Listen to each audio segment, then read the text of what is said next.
अब 21वीं सदी की रेल हाइड्रोजन से चलने वाली है।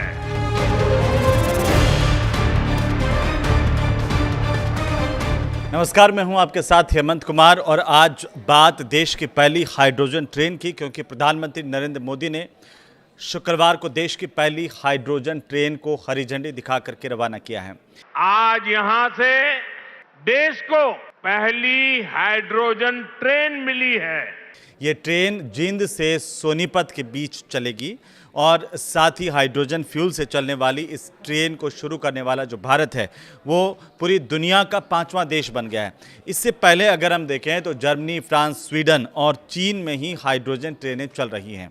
लेकिन इस ट्रेन की खासियत क्या है, इसको ज़रा इस वीडियो में जानेंगे। साथ ही ये भी समझेंगे कि इस खास मौके पर जब देश की पहली हाइड्रोजन ट्रेन को प्रधानमंत्री नरेंद्र मोदी ने हरी झंडी दिखा करके रवाना किया तो उन्होंने इस खास मौके पर क्या कुछ कहा, उस पर भी इस वीडियो में बताएंगे। तो चलिए शुरुआत पहले इसी बात से करेंगे कि आखिरकार ये हाइड्रोजन ट्रेन जो है वो देश की, उसकी खासियत क्या है। क्योंकि एक बार फ्यूल भरने के बाद में ये जो ट्रेन है वो 356 किलोमीटर तक चलेगी। साथ ही साथ अगर इसकी डिज़ाइन को लेकर के स्पीड अगर हम देखें तो 110 किलोमीटर प्रति घंटे की मैक्सिमम इसकी स्पीड है हाइड्रोजन ट्रेन की।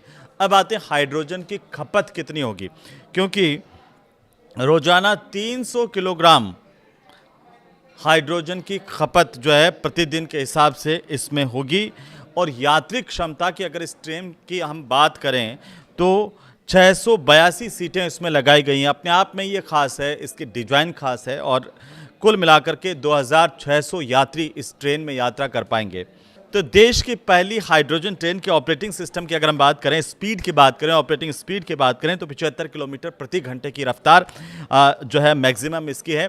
हाइड्रोजन स्टोरेज की बात कर लीजिए तो 440 किलोग्राम हाइड्रोजन ये स्टोरेज करके रखेगी। इसमें कुल मिलाकर के 10 कोच है, जिनमें से 8 पैसेंजर कोच हैं और 2 पावर कार हैं। इस तरह से अगर हम प्रत्येक पावर कार की बात करें तो 1200 किलोवाट का प्रत्येक पावर कार, और एक बार जब फ्यूल भर जाएगा तब मैंने बताया कि 356 किलोमीटर तक का सफ़र ये ट्रेन बिना रुके कर सकेगी धुएं की जगह पर। अब देखिए बहुत खास बात यह है कि इस ट्रेन से आप सोच रहे होंगे कि क्या सिर्फ धुआं निकलेगा। धुआं नहीं निकलेगा, धुएं की जगह पर सिर्फ भाप निकलेगी। तो पर्यावरण के लिहाज से ये बहुत ही मुफीद है, पॉल्यूशन नहीं होगा, ये बहुत बड़ी बात है। और अगर इस ट्रेन की खासियत को देखते हैं तो भारत की ये पहली हाइड्रोजन ट्रेन है जो आज से शुरू हो गई है। लेकिन अब इसके आगे आखिरकार क्या अलग अलग जगहों पर भी इस तरह की ट्रेन चलेगी तो उस पर भी बात करेंगे। लेकिन पहले प्रधानमंत्री नरेंद्र मोदी ने क्या कहा। प्रधानमंत्री नरेंद्र मोदी ने कहा कि जींद सोनीपत के बीच चलने वाली ये जो ट्रेन है वो दुनिया की सबसे ताकतवर हाइड्रोजन ट्रेन है। यानी कि पूरी दुनिया में इससे ज़्यादा ताकतवर हाइड्रोजन ट्रेन नहीं चलती है। जैसे मैंने बताया कि जो बाकी 4 देश जिनका जिक्र हमने किया वहाँ पर हाइड्रोजन ट्रेन चलती है, लेकिन इससे ज़्यादा पावरफुल ट्रेन नहीं है। इस ट्रेन को भारत के इंजीनियर्स ने डिज़ाइन किया है और भारत की कंपनी ने ही इसे बनाया है। 10 कोच की जो ट्रेन है वो जींद सोनीपत रूट पर 14 स्टेशनों के बीच में अधिकतम 75 किलोमीटर प्रति घंटे की रफ्तार से चलने वाली है। इसका किराया होगा 5 से लेकर के 25 रुपये तक के बीच में, बहुत सस्ता। 5 रुपये से लेकर के 25 रुपये तक के बीच में महज किराया है। ये ट्रेन 89 किलोमीटर का जो सफ़र है वो करीब 2 घंटे के भीतर पूरा करेगी। अब आप जान लीजिए कि हाइड्रोजन आखिरकार कैसे बनता है। तो H2O यानी कि पानी हाइड्रोजन और ऑक्सीजन से मिलकर के बनता है, और जब पानी को बिजली के ज़रिए हम एक खास प्रोसेस के ज़रिए 2 हिस्सों में बांट देते हैं जिसमें हाइड्रोजन और ऑक्सीजन अलग अलग कर देते हैं, तो इस तरह से ये हाइड्रोजन बनता है। लेकिन अब एक और महत्वपूर्ण सवाल आपके दिमाग में आ रहा होगा कि हाइड्रोजन ट्रेन आखिरकार कैसे चलती है। क्योंकि इस ट्रेन का इतना जिक्र हो रहा है तो ये भी जान लीजिए कि ये कैसे काम करती है। हाइड्रोजन ट्रेन को आप ऐसे समझ सकते हैं जैसे ट्रेन के अंदर ही एक छोटा सा बिजली घर लगा दिया हो। इसमें हाइड्रोजन गैस से बिजली बनाई जाती है और उसी बिजली से ये जो ट्रेन है वो चलती है। ये धुआं नहीं छोड़ती, ये सिर्फ भाप छोड़ेगी।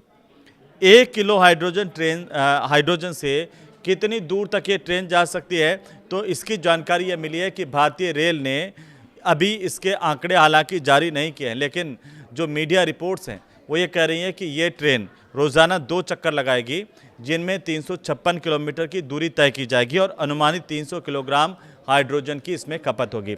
इस हिसाब से ये ट्रेन 1 किलो हाइड्रोजन में करीब 1.5 किलोमीटर का सफ़र करेगी। इस हाइड्रोजन ट्रेन के ज़रिए जींद सोनीपत रूट पर इसे सबसे पहले क्यों चुना गया, ये सवाल भी सबके मन में आ सकता है। इसकी 2 वजह है। पहली वजह यह है कि इस रूट पर ट्रैफिक कम है, रोज़ाना 8 ट्रेनें इस रूट पर चलती हैं, और दूसरी जो बड़ी वजह है वो यही है कि दिल्ली के पास में है, दिल्ली के नज़दीक है। जींद और दिल्ली की जो दूरी है वो 145 किलोमीटर के करीब है। रेलवे निगरानी के लिए तकनीकी मुहैया करना और पायलट ट्रायल करना इससे आसान हुआ है। ये नॉन इलेक्ट्रीफाइड वाला ब्रॉडगेज मार्ग है और इसीलिए इस मार्ग को चुना गया। ये 2 वजह खास हैं जो मैंने आपको बताई, लेकिन क्या भारत के अन्य रूटों पर भी इस तरह की ट्रेन चलेंगी, ये सवाल भी अब पूरे देश के मन में आ रहा है। तो हाँ, सरकार की तरफ से हाइड्रोजन फॉर हेरिटेज योजना चलाई जा रही है और इसके तहत देश के अलग अलग ऐतिहासिक जो हेरिटेज और पहाड़ी रूट है उन पर इस तरह की 5 हाइड्रोजन ट्रेनें चलाने की योजना अभी शुरुआती तौर पर है। माना यह जा रहा है कि जिन रूट्स पर बिजली की लाइन खींचना काफ़ी मुश्किल होता है, वहाँ पर ये इस तरह की हाइड्रोजन ट्रेन कामयाब होगी।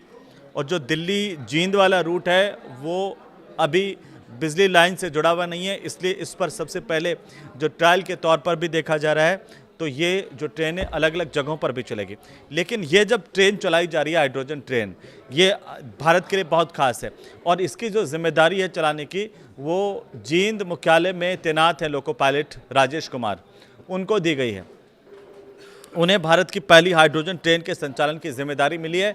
अब राजेश कुमार ने मीडिया से बातचीत करते हुए जानकारी इस ट्रेन के बारे में दी कि हाइड्रोजन ट्रेन पूरी तरह से एक नई तकनीक पर आधारित है। इसमें पारंपरिक ट्रेनों की तुलना में अगर हम देखें तो ज़्यादा पावर है, ज़्यादा कैपेसिटी है। ये पूरी तरह से साउंड प्रूफ है, यानी कि अगर आप इसके अंदर बैठ गए तो बाहर क्या हो रहा है, किस तरह की आवाज़ आ रही है, वो आपको बिल्कुल सुनाई नहीं देने वाला। क्योंकि जब हम ट्रेन में सफ़र करते हैं तो गड़ गड़ गड़ गड़ गड़ गड़ आप सुनते होंगे कि कई बार अगर आप जनरल डिब्बे में बैठ जाएं तो कितनी सारी साउंड आती है बाहर की। ये ट्रेन पूरी तरह से साउंड प्रूफ है। बाहर क्या हो रहा है, बाहर की कितनी आवाज़ है वो इसके अंदर नहीं आएगी। पर्यावरण में किसी प्रकार का प्रदूषण नहीं होगा, ये सबसे खास बात है इस ट्रेन की। इसका पिकअप अगर देखें तो बहुत ज़्यादा बेहतर है, ये राजेश कुमार ने जानकारी दी। उन्होंने कहा कि पिकअप बेहतर होने से ट्रेन का संचालन ज़्यादा सुगम और प्रभावी भी होता है। अब राजेश कुमार ने यह भी बताया है कि लोको पायलट का चूंकि यात्रियों से सीधे संवाद भी नहीं होता, यदि किसी यात्री को सहायता की ज़रूरत होती है तो लोको पायलट ट्रेन मैनेजर से संपर्क करता है।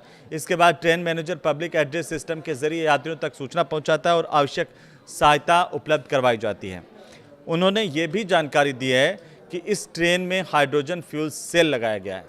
फ्यूल सेल में करीब 8.5 बार के दबाव से हाइड्रोजन गैस भेजी जाती है, जबकि दूसरी तरफ से ऑक्सीजन प्रवेश करती है और दोनों के बीच होने वाली जो रासायनिक प्रक्रिया है उससे बिजली बनती है, जल वाष्प यानी कि भाप बनती है और पानी जो है वो भी पैदा होता है।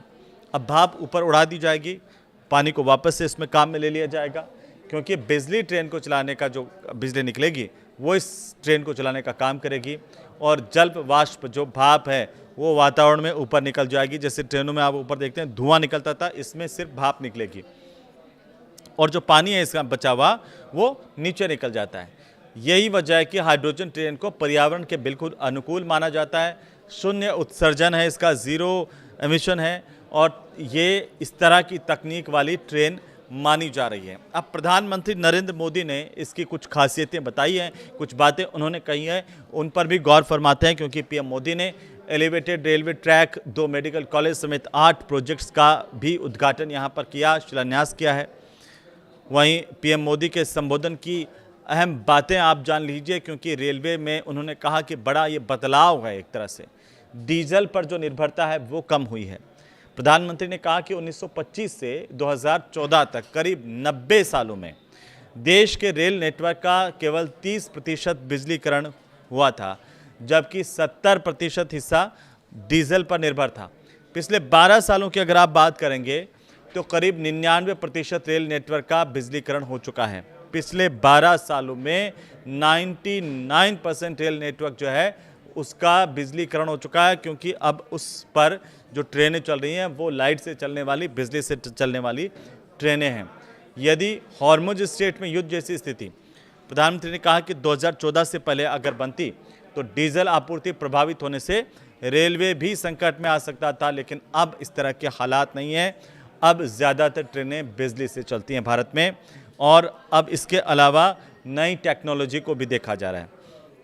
दरअसल उन्होंने कहा कि खेलों में हरियाणा के युवाओं पर भरोसा है। प्रधानमंत्री ने यह भी कहा कि भारत 2030 में कॉमनवेल्थ गेम्स की मेज़बानी करेगा, 2036 और ओलंपिक की मेज़बानी के लिए भी प्रयास कर रहा है और सरकार खिलाड़ियों को सारी सुविधाएं दे रही है।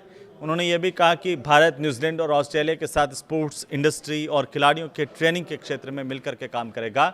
इसका लाभ हरियाणा के युवाओं को भी मिलेगा।